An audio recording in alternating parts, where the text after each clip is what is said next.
महाबुद्धिर्महावीर्यो महाशक्तिर्महाद्युतिः anirdēśyavapuḥ śrīmānamēyātmā mahādridhṛk. Mahābuddhi. Buddhi means intelligent.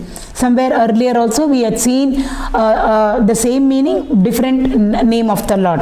Buddhi means intelligence. Maha, great. One who has got a mighty intellect. Mighty intellect means omnipotent.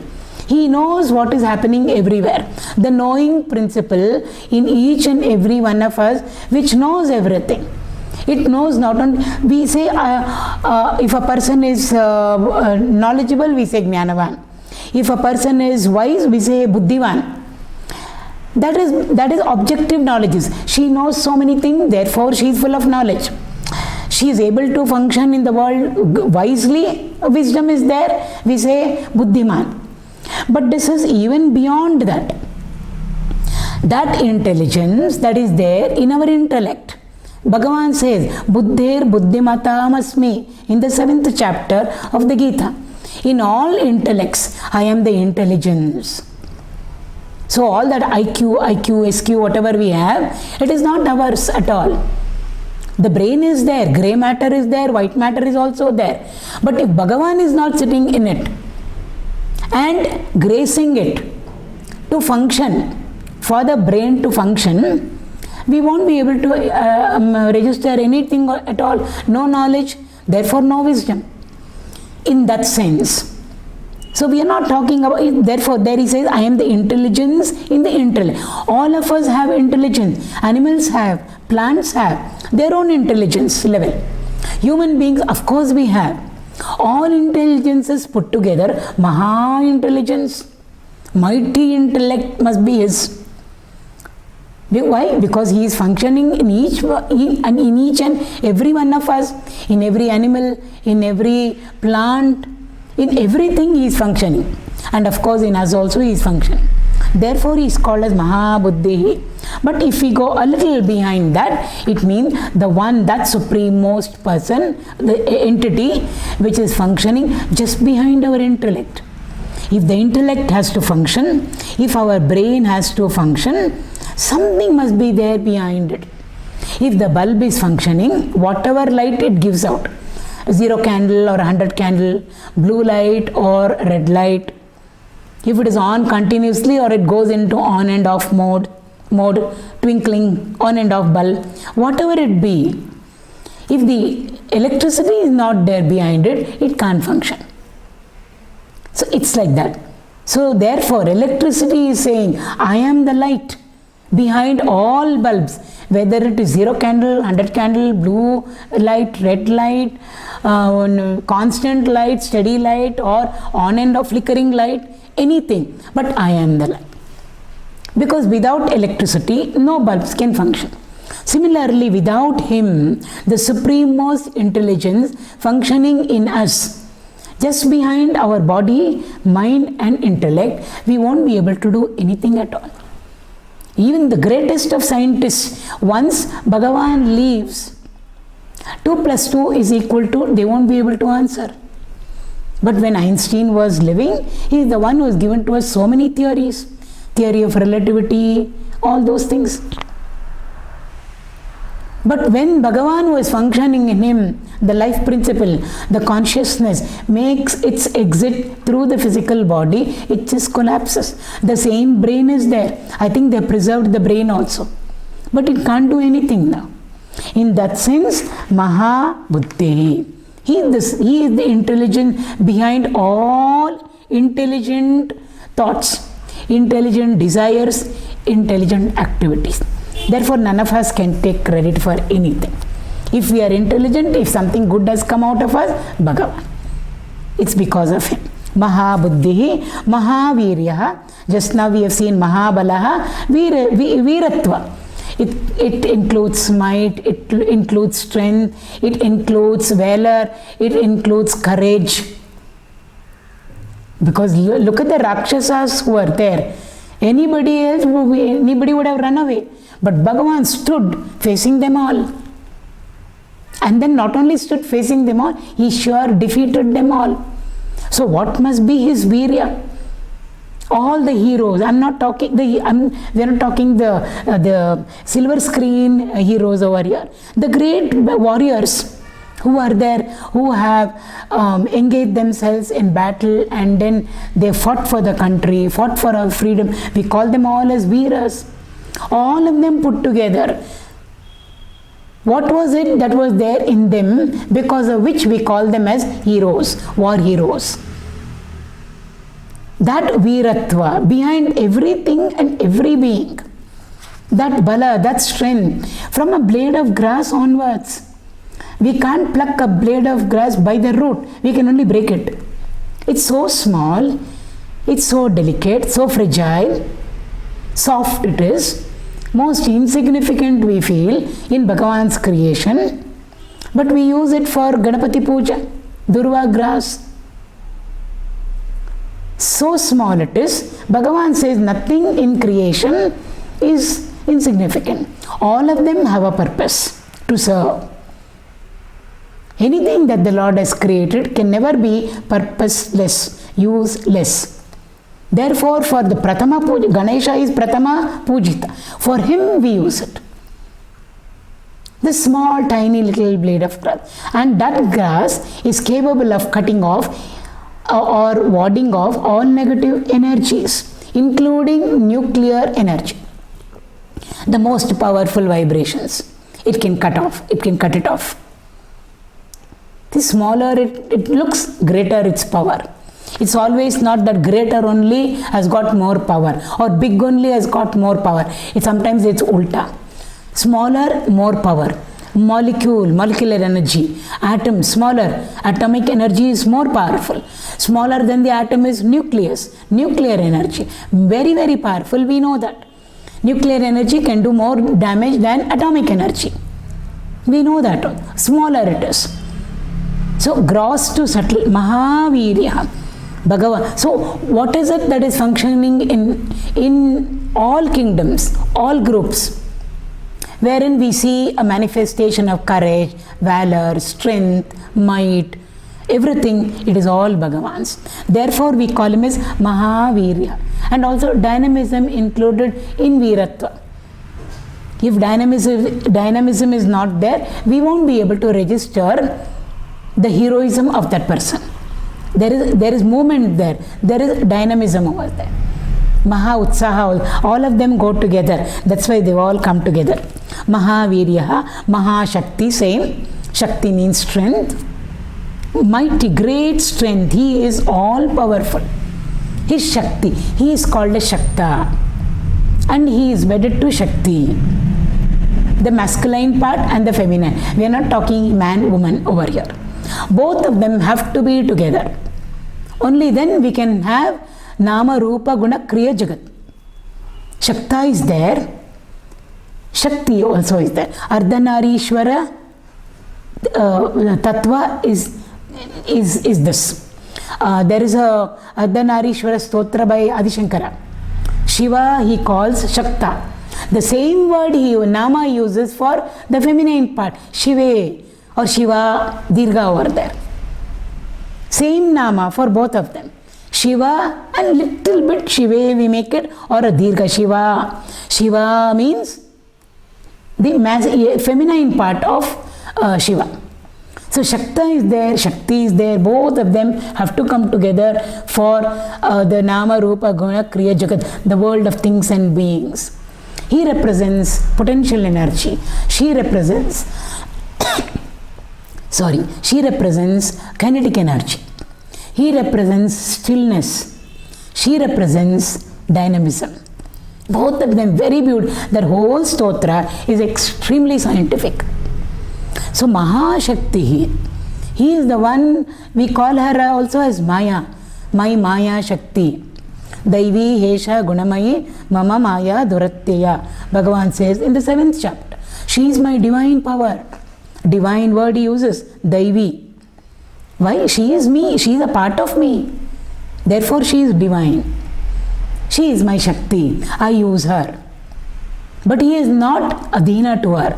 We are all Maya Adhina. Bhagavan is Maya Adhisha. He has her under his control. Not this domination and all. They work together. Together they move. Which is high more, which is less, there is no more, there is no less. 50-50%. Ardhanarishwar.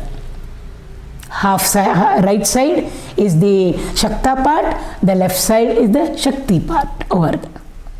So that stotra itself is very beautiful. Bhagavan says, I am Shakta, and my Shakti manifests in 3 forms. What are the 3 forms over Maya Shakti only? She functions in 3 aspects. What are they? Ichha Shakti, Jnana Shakti, Kriya Shakti. All the 3 we need. When the Lord is there within us, body, mind, intellect is there. Can we do anything without Jnana? No. So Jnana Shakti must be there.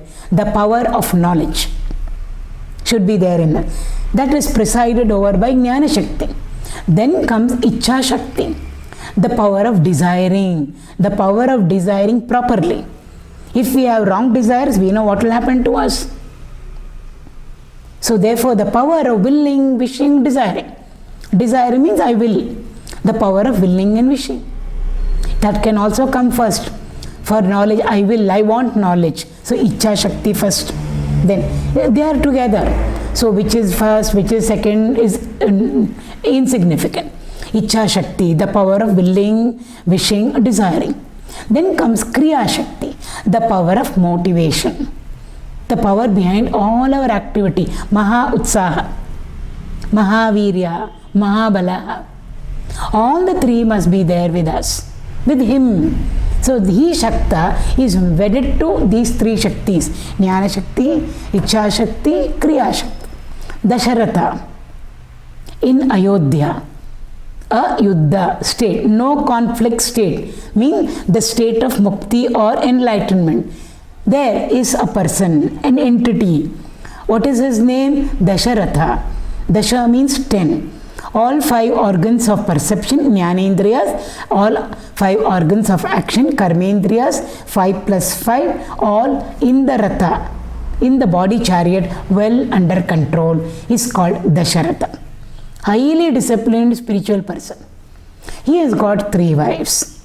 The entire significance of Ramayana, we won't go into it. 3. Who are the 3? Kausalya, Sumitra, Kaikeyi. They represent the 3 Shaktis. The entire Ramayana is inside us. Entire Mahabharata, Bhagavad, everything is inside us. The concept of Ganesha, Ganesha Puja, concept of Krishna, Krishna Puja. The Navaratri is just going to come round the corner now. We are all waiting. Everything what should happen inside has been put outside over there and dramatized for us so beautifully. It's a lovely drama there. So Kausalya represents Jnana Shakti. Kaikeyi represents Ichha Shakti. Sumitra represents Kriya Shakti. We can then go, all of the 3 of them have 4 children, Rama, Lakshmana, Bharata, Shatrughna. Now that will be the explanation of the inner Ramayana, we won't go into. So therefore Mahashakti, he is the one who has got all these Shaktis under him. And then, so the whole play of all the Jagats, whatever is happening, the static part, the dynamic part, the world of things and being, whatever is happening is a play of Shakta and Shaktis. So a Mahashakti I am the most powerful.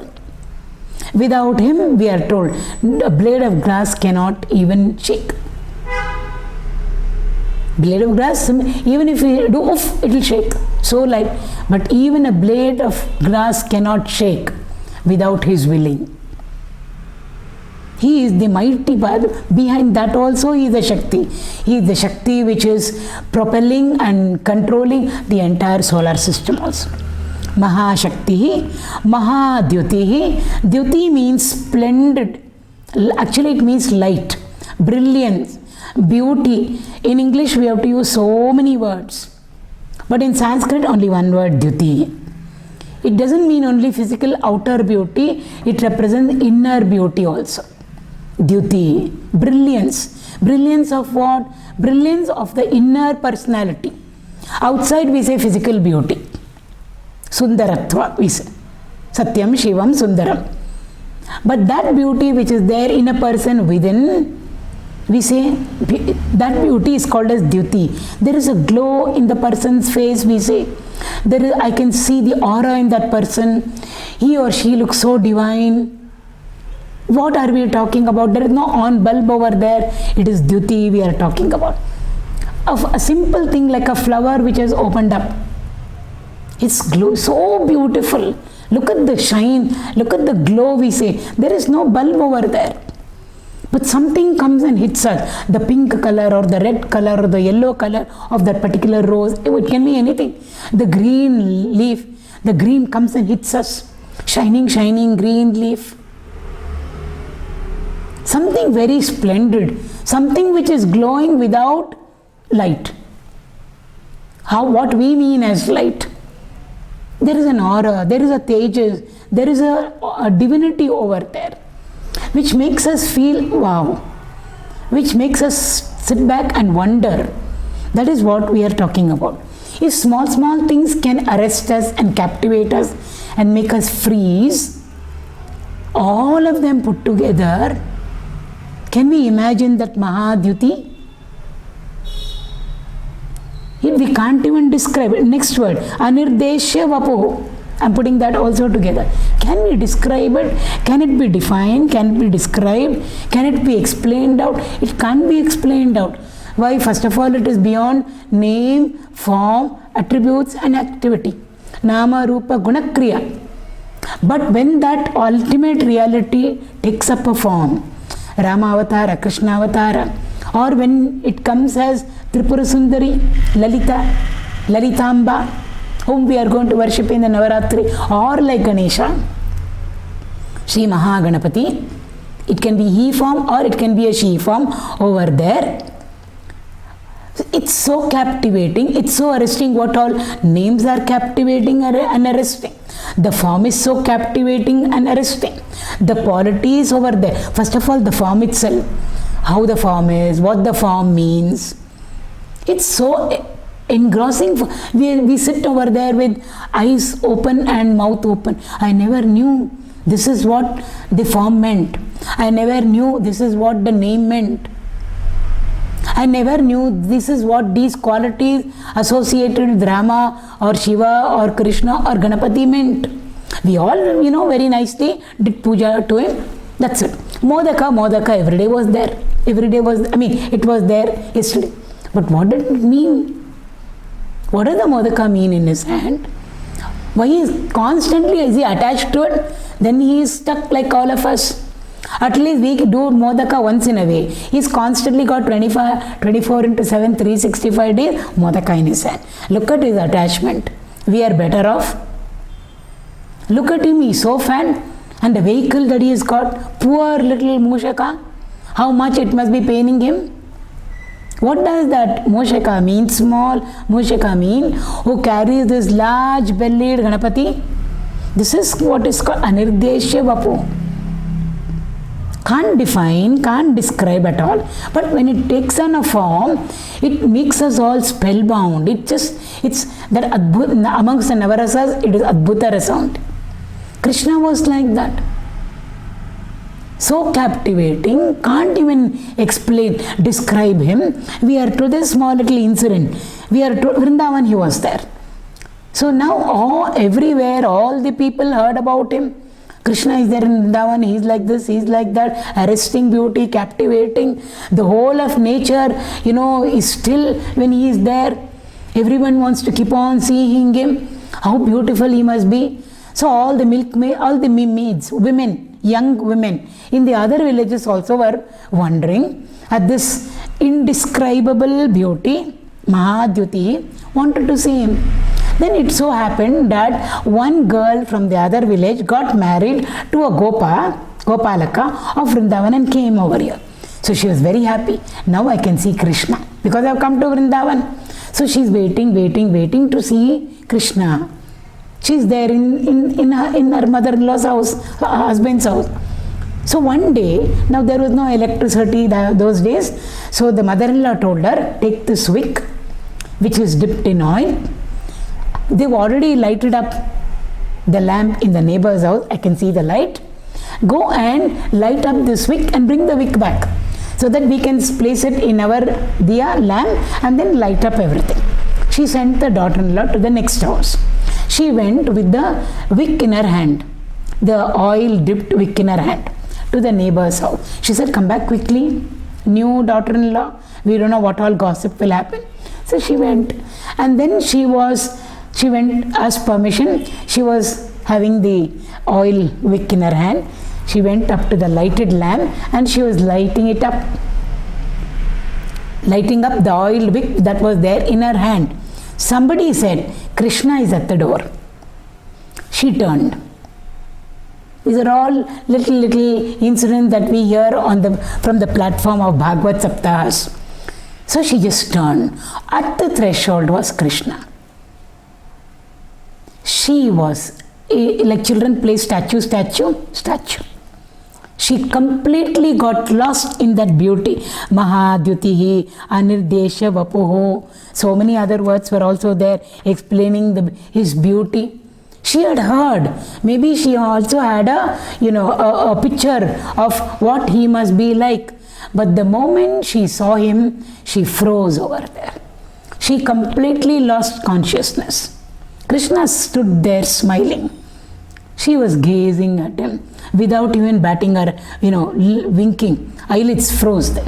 Mother-in-law waited. Daughter-in-law did not come back. Must be she's talking about me in that house. So she came to check up. And what did she see? She saw Krishna over there at the threshold, smiling away. Prasannata. One day we must talk about this prasannata. Maybe some nama will come. Prasannata is such a beautiful word. It's got no equivalent in English. Prasannata, prasanna vadana. For Ganesha we use it most often. Prasanna smita, prasanna vadana, krodha rahita. Why we use it? There's a meaning for it. So then she looked inside, she saw the daughter-in-law froze over there. And what did she see? Wick had got lit up, it had got lighted up, and the wick is burning. Slowly, the flame has come up to her fingers. The finger must be burning, heat is there, but she is not even conscious of it. The mother-in-law ran inside and shook her. The moment she gave her a shake, only then she woke up. She came back to her senses, and then she saw that her finger was slightly burnt because of the heat. So she started doing oof, oof, oof. That is Krishna. That is Krishna's beauty. It's not only of Krishna, it can be, we can use it for the same, this thing for Rama or for Shiva, Devi, Ganapati, Hanumanji, Sundaraya Namaha. For even Ganesha and for Hanumanji, we use the word Sundara. Sundara means beautiful. What beauty? Mahādridhṛk is what we are talking about. So that afterwards she could not explain what she had seen. You saw Krishna's beauty? Yes. Can you explain? We can't explain. All that they have to say is you go now and directly see Krishna for yourself. Direct one-to-one experience. Directly you must see him, experience him through your own eyes, with the mind behind it. Only then you can feel what I have felt. That is the meaning of anirdēśyavapuḥ. We have finished up to 177. Śrīmān. Śrīmān means one who is the Lord of Shri, one who is the boss. Shri means Lakshmi. Shri also means the realm of Prakriti, Maya it represents. And also Shri, when we say Lakshmi, we always identify her with wealth. It's not only materialistic wealth. We're not talking only about money, movable, immovable property. All the assets that come into our life, Vidya, Vidya Lakshmi, Dhanya, Dhanya Lakshmi, food, Dhairya, courage, Dhairya Lakshmi. Our children are our asset, Sanatana Lakshmi. Success, fulfillment, victory comes to us when we enter into any field of activity, Jaya Lakshmi, Vijaya Lakshmi. So all assets that come into our life, which make our life rich, wherein we can say we have fulfilled ourselves, success has come to us, all of that belongs to the category of Shri. Who is the one who gives it all to us? It is the Lord. He has it with him and therefore he gives it to us. Therefore he is the Lord of Shri. And Prakriti. Prakriti means the entire realm of matter. Whenever we say entire realm of matter, it means the realm of change. So for the entire realm of change, all the worlds put together, so gross, subtle, external world, our internal, inner worlds, everything put together belongs to the realm of change. It belongs to the realm of matter, which we call as Prakriti or Maya. So many words for that. Shri is also one of them. Bhagavan is the Lord of all of them. Glory, Kirti Lakshmi, everything. Bhakti Lakshmi, Mukti Lakshmi, Moksha Kanta they call her. So anything that comes into our life is Lakshmi coming into our lives. And who is the one who gives it to us? It is the Lord himself. Therefore śrīmānamēyātmā, we have already gone through it once. Earlier it had come. Ameyatma, there we took the meaning as one who himself has become so many. The one Atman himself has become the many Atman, in quotes.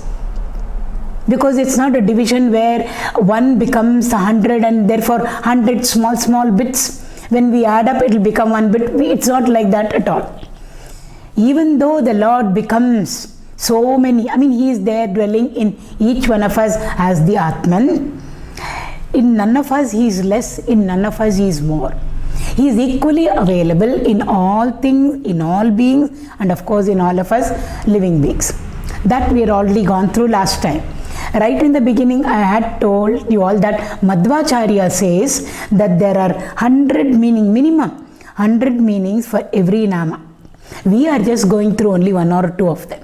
So here the same nama has come, but we can give in a different meaning also. So over here, Ameya again means immeasurable, that which can never be measured, that which is never limited, which can never be conditioned, which can never be compared. If we can't measure, of course we can't compare.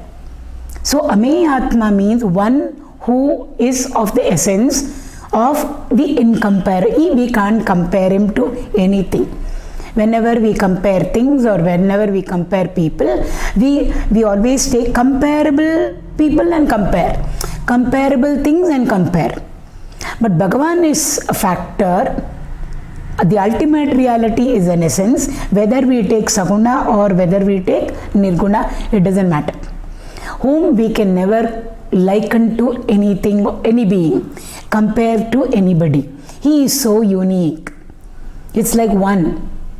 There is no one without a second is. There is no second like him at all.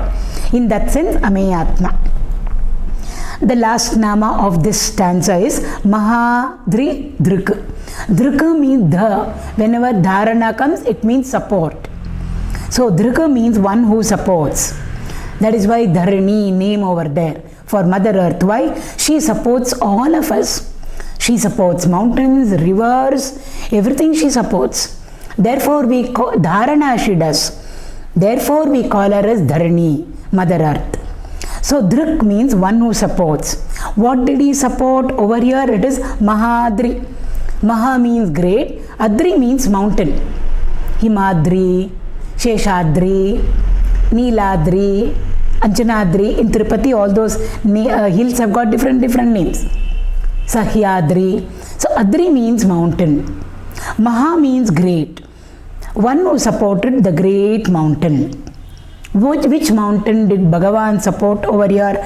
We can bring in two illustrations. One is as Kurma Avatar as a tortoise, he supported the Mantara mountain, Mandara Parvat. We will take up that over here. Another mountain that Bhagavan supported is the Govardhana Parvat. That we will take up in the next shloka because it will come over there. The name Govinda comes over there. So we will reserve it for that over. So over here, Mahādri, he supported that great mountain called Manthara. So we know the story part.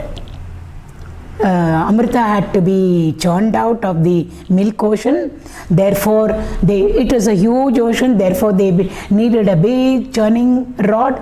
So the Manthara mountain was made the churning rod. Vasuki, the snake, was wound around it, and it was made as the churning rope. On one side we had the Devatas, and on the other side we had the Asuras, Rakshasas, and then they churned. Clockwise, anti-clockwise, they kept on churning the milk ocean, and we are told lots of unique, rare, precious things came out of it. We won't go into the entire story part of it. I mean the significance of it. Story we all know. But there is a beautiful significance also for this. We will just do this part over. So lots of things came out, and finally we are told Amrita came. Now when the churning started in the beginning, we are told Manthara mountain started sinking. We always keep the churning rod in our hand and then churn. We never make the churning rod touch the floor of the container, the vessel wherein we have put the curds for churning to get the butter out. We always raise it a little. But then the churning rod is in our hand, in our grip. So there is no chance of it falling off. But the mountain is so heavy, nobody had it in their hand, the rope. Vasuki was there, the two ends of Vasuki was there in the hands of the Devatas and the Asuras. Therefore we are told sheer weight, the mountain started to sink. If the mountain goes down and gets stuck, we know what will happen. Again they have to pick it up, and churning is not possible. Then they prayed to Lord Vishnu, Narayana. What did he do? He took the Kurma Avatara tortoise. It's got a very hard shell on top. He went down, and we are told he lifted up the Manthara mountain and placed it on himself, on his back. So then the churning was possible. We call this as Kurma Avatar of Bhagavan. Now what is the suggestion of it? We must understand. The milk ocean represents our inner environment, inner equipment we can say. Very, very conducive, sattvic environment within ourselves. We are not talking outside of ourselves. Within ourselves. We are talking about that. How we are within. Sometimes we say I'm so peaceful. It's of course the mind, intellect, everything put together. The inner equipment, mana, buddhi, chitta, ahankara. So the milk ocean over there represents one thing, it represents good qualities. Sattva, white, stands for good. And also milk, if any impurity is added to it, a drop of sourness is added to it, the milk will get spoiled. So we may have so many good qualities in us, one little bad quality into it, everything will get destroyed. We will fall. On our evolutionary ladder, we will fall. Again, we have to start right from the beginning. Therefore, we must be careful. So the milk ocean over there, Kshira Samudra or Kshira Sagara, represents a very, very beautiful environment within ourselves. Over there, what have we done? The Manthara mountain is there. What does Manthara Parvata stand for? It stands for our intellect, firm intellect. And then Vasuki, the churning rope, represents our own mind. Mind is very, very plastic, we know, flexible, this way, that way, like a snake. Mind is always compared to a snake. Sometimes it's compared to a monkey. Sometimes it's compared to a horse in the context. So therefore, the mind, our own mind is Vasuki, or Vasuki represents our mind. Manthara mountain, Parvata, represents our intellect. And then the churning has to go on. Knowledge has been put into us, and we have to churn. How do we do? What is the churning? Churning means clockwise and anti-clockwise, the rope will move. Once this way and once that way.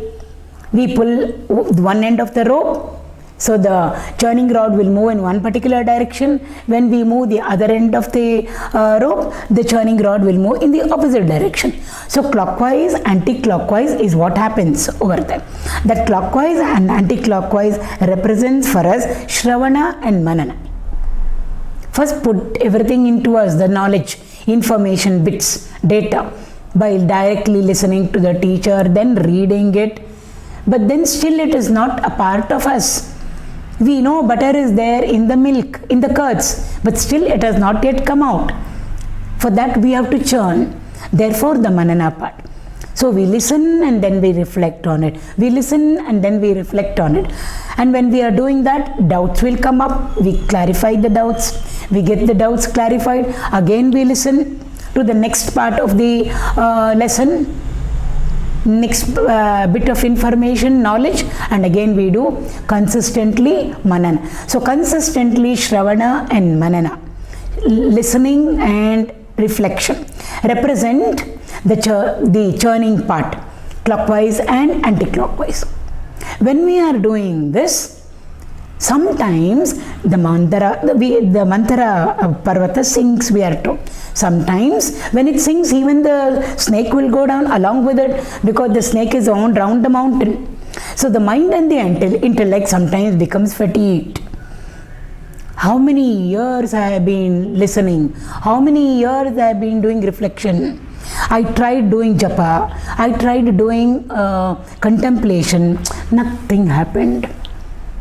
And for that I took to a disciplined life. I said no to this, I said no to that. So there also I lost out on many things in the materialistic world. I never enjoyed like how the other people are enjoying. Materialistic, worldly people. Why? Because of spirituality. And on this side also I did not gain. So sometimes we can become very, very anxious, desperate. We can get into a depression also on that path. So many years. Have I wasted my life? Because I don't find any improvement in me, leave alone realization, etc. So that's the mountain along with that snake sinking. Then what should we do? We should still hold on. We should not give up. Many people give up. So many, in the context. We practice for some years and then we give it up. I don't think it's possible for me. I tried, it's not possible. We give up over there. So at that point of time, we should still hold on to our path, our goal, and then very, very earnestly, ardently pray to the Lord. If we do that, He will come. Kurma will come into our lives. Kurma means tortoise. Tortoise has got a very hard back shell. It represents faith. And we always must remember, faith is always coupled with devotion. So it's not just that we love the Lord, He loves us equally, because He wants us all to become His, not only His. He says, I want you all to become me, myself. Why? Ultimately you are nothing but me, myself. Why are you considering yourself as Manushya or Nara when you are me, Narayana or Madhava? His anxiety, His love for all of us, all our masters, ocean of compassion they are. They don't have little compassion for all of us. They've got so much of compassion because they have moved from the state of mortality to the state of immortality. They know what it is. They know how it was earlier. Now when they look back and see all of us suffering, fallen into the ocean of samsara, they are anxious to pick us up, save us all. That is called compassion. And do they have little compassion? Kanjus? No. They are an ocean of compassion. Karuna Samudra, all our master. Because everything infinite, because they have reached the state of infinitude. So there Bhagavan comes in. So the hard shell of Kurma represents Shraddha, faith over, not Vishwas. Vishwas is very emotional. Belief can break many times. So many troubles come, our belief breaks. But Shraddha will never break. Shraddha is reinforced on knowledge. Reinforced with knowledge, belief reinforced with knowledge is Shraddha. So how many ever hurdles, obstacles, challenges, more and more difficult, more and more powerful, but our Shraddha also will keep on getting reinforced. That is called faith or Shraddha. That is why they say that faith which can move mountains. Mountains can't move, but that faith. And also whenever a tortoise senses danger anywhere, it immediately pulls all its limbs into itself. Second chapter, Bhagavan uses that example to describe to us a man of perfection. He also is in our world. He also sees, hears everything that we are seeing and hearing. He is amongst us. He is eating just like us. Everything is just like us. But then we get tempted seeing this beautiful, enchanting world of objects. Nice things to see, nice things to hear, nice things to taste. Does he also get tempted? So therefore Krishna had used the word tortoise. The moment he sees anything which can tempt him, he pulls back all his limbs very effortlessly, instantaneously, spontaneously, just like a tortoise will pull its limbs into itself. Slowly it's moving on the beach, a tortoise. The moment it senses a danger, it can make out. The moment it senses danger, not very close to it, but a little far away, immediately what does it do? It pulls all its limbs into it. The limbs are very, very fragile, soft, delicate. So it pulls itself. And all that we now know is a hard shell. Nothing can happen to it. Nobody can do anything to it. And what do those limbs represent? In 6 of them represent our eyes, ears, nose, tongue, skin, and the mind, which go out from us through the eyes, ears, nose, tongue, skin. The power of seeing, hearing, smelling, tasting, touching, and the power of the emotional aspect. They all go out, and then they get carried away. I saw this, now I want. I heard this, now I want. I got the smell of this, and therefore I want to taste it. So it can divert our attention, disturb us, distract us from the path. So whenever it senses any danger, very beautifully it pulls its limbs inside. Similarly, so the tortoise over there, Kurma Avatara, represents a person who is a man of self-control. So who has got solid faith. Come what may, I will pursue my path which has been given to me, and I will stop not till my goal is reached. Is represented by the Kurma over there. So the moment the Lord upholds or lifts up the Mantara Parvata on his back, on his hard back, now the churning is possible. So whenever we slip down at our mental level or our intellectual level, I don't know why I'm feeling very dull, I'm not able to understand intellectual level, I think this is too difficult for me, I give up going to the Upanishad classes. Faith must come back into us. And then again the Shravana must go on, the Manana must go on, till when we are not talking about all the rare things that came up. All of them represent something in our life which we will gain on the path of spirituality. Finally, Amrita will come. What does Amrita mean? Amrita means death. Death means change. Amrita means the state of immortality. Jivan Mukti will happen to a person who consistently and constantly keeps on practicing whatever he is practicing, meditation over there. The whole Kurma Avatara represents that. So therefore, this is the Vedantic or the philosophical significance of Kurma Avatara. So effort. And Krishna tells us in the 7th chapter, the faith that you have desires. Materialistic desires are there. Sat vasanas are also there. Desires on the spiritual, going for a satsang, going for a kirtan class, going for a pilgrimage, all these are good desires. So all desires, Bhagavan told us there, I am your desire. Kamosmi. In the 7th chapter he said, I am your desire, but I am your desires aligned to Dharma. I am not the desires which are not aligned to Dharma. Dharma aviruddho bhuteshu kamosmi.